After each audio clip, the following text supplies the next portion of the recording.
తహౌర్ Rana, David Headley.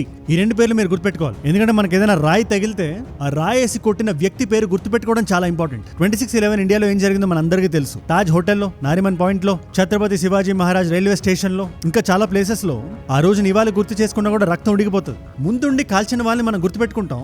But ఎక్కడో మన మెమరీల్లో వెనకుండి ఎవరైతే మాస్టర్ మైండ్ ప్లానింగ్ చేశారో, 1 కాదు 2 కాదు 3 సంవత్సరాలుగా ఈ 26/11 మారణ హోమాన్ని ప్లాన్ చేసి ఎగ్జిక్యూట్ చేసిన వ్యక్తుల పేర్లు డేవిడ్ హెడ్లీ, తహౌర్ రానా.